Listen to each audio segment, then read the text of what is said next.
10 বছর পর মামলা থেকে মুক্তি পেলেন লক্ষ্মীপুর জেলা জামাতের আমির সহ ৩৭ জন। 2015 সালে বিএনপি জামাতের ডাকা হরতালে দুর্বৃত্তের ছোড়া পেট্রোলে পুড়ে একজন নিহত হওয়ার ঘটনায় পুলিশ বাদী হয়ে 27 জনের বিরুদ্ধে মামলা করে। 2017 সালে মামলার চার্জশিট গঠন হওয়ার পরে আসামিরা নিয়মিত আদালতে উপস্থিত হলেও সাক্ষীরা আদালতে আসেনি। পরবর্তীতে আদালতের নির্দেশে সাক্ষীদেরকে হাজির করা হলেও তারা জানায় যে এই মামলা সম্পর্কে তারা কিছুই জানে না। মামলার বাদী এবং আসামি উভয় পক্ষের কাউকেই তারা চেনে না।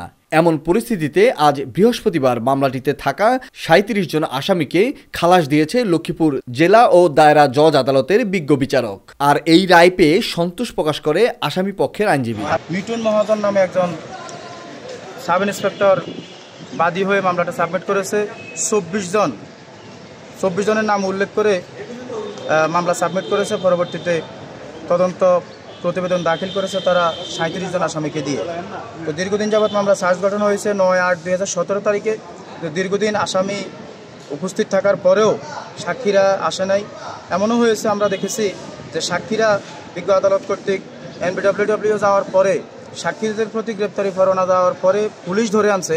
এরপরে প্রসিকিউশনের পক্ষ থেকে সাক্ষীদেরকে যখন জিজ্ঞেস করা হয়েছে, সাক্ষীরা বলছে আমরা এই মামলার আসামিদেরকেও চিনি না, এই মামলার ঘটনা সম্পর্কেও জানি না। এই সময়ে প্রসিকিউশনের পক্ষ থেকে সাক্ষীদেরকে ব্যাক করে দেওয়া হয়েছে, সাক্ষী জবানবন্দি নেওয়া হয় নাই। এরপরে আবার বিজ্ঞ আদালত কর্তৃক আমরা বিজ্ঞ আদালতকে নক করার পরে, দৃষ্টি আকর্ষণ করার পরে বিজ্ঞ আদালত এদের সাক্ষী নিয়েছেন। সব মিলিয়ে মোট 11 জন মামলার বাদী এবং আয়ুর সহ 11 জনের সাক্ষ্য গ্রহণ করেছে। প্রত্যেক সাক্ষী বলেছে আমরা এই ঘটনা দেখি নাই, ঘটনা সম্পর্কে কিছুই জানি না। পরবর্তীতে আজকে বিজ্ঞ আদালত অতিরিক্ত জেলা এবং দায়রা জজ আদালতের প্রথম আদালত আমাদেরকে আজকে সম্মানিত জেলা আমির মাস্টার রুহুল আমিন ভূঁইয়া সহ ৩৭ জন আসামিকে বেকসুর খালাস প্রদান করেছে। অন্যদিকে এই মামলার আসামি বাংলাদেশ জামাত ইসলাম লক্ষ্মীপুর জেলা শাখার আমির SUM রুহুল আমিন বলেন, এই মামলার মাধ্যমে আমরা রাজনৈতিক প্রতিহিংসার শিকার হয়েছি, অবশেষে সেখান থেকে আমরা মুক্তি পেয়েছি। এজন্য মামলার সাথে সংশ্লিষ্ট আইনজীবী এবং বিজ্ঞ বিচারকের প্রতি ধন্যবাদ জানান তিনি। এ সময় তিনি আরও বলেন, এই রায়ের মাধ্যমে ন্যায় বিচার প্রতিষ্ঠিত হয়েছে। আশা করছি এই ন্যায় বিচারের ধারা আগামীতেও অব্যাহত থাকবে। জেলখানা আমাদেরকে কষ্ট দেওয়া হয়েছে, কোর্ট কাছারিতে উপস্থিত হয়ে আমাদের শারীরিক এবং অর্থনৈতিক অনেক ক্ষতিগ্রস্ত করতে হয়েছে। আজকে এই রায় আমরা অত্যন্ত খুশি। আমি মনে করি রায়ের মাধ্যমে ন্যায় বিচার প্রতিষ্ঠা হয়েছে। বিগত সরকারের আইন আদালতগুলি, বিচারালয়গুলি ছিল তাদের অনুকূলে এবং তাদের আজ্ঞাবহ হিসেবে দায়িত্ব পালন করেছে। আজকে মাননীয় বিজ্ঞ আদালত ন্যায় রায় দেওয়ার কারণে আমরা আল্লাহর শুকরিয়া আদায় করছি এবং মাননীয় আদালতকে সঠিক এবং ন্যায় বিচার করার জন্য ধন্যবাদ প্রদান করছি। শাফায়েত সাকিব, নোয়াখালী টিভি, লক্ষ্মীপুর।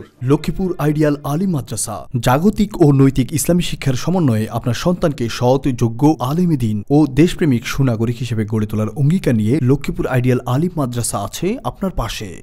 এখানে প্লে থেকে আলিম পর্যন্ত সাধারণ বিভাগ, বিজ্ঞান বিভাগ, হিফজুল কোরআন ও গার্লস শাখায় ভর্তি চলছে। এখানে রয়েছে উন্নত যোগাযোগ ব্যবস্থা এবং রুচিশীল ও শিক্ষাবান্ধব পরিবেশ, আবাসিক অনাবাসিক ডে কেয়ার ব্যবস্থা। লক্ষ্মীপুর আইডিয়াল আলিম মাদ্রাসা, কোর্ট বিল্ডিং সংলগ্ন, জুমুল স্টেশন, সদর, লক্ষ্মীপুর। নোয়াখালী টিভি, বৃহত্তর নোয়াখালীর প্রতিচ্ছবি।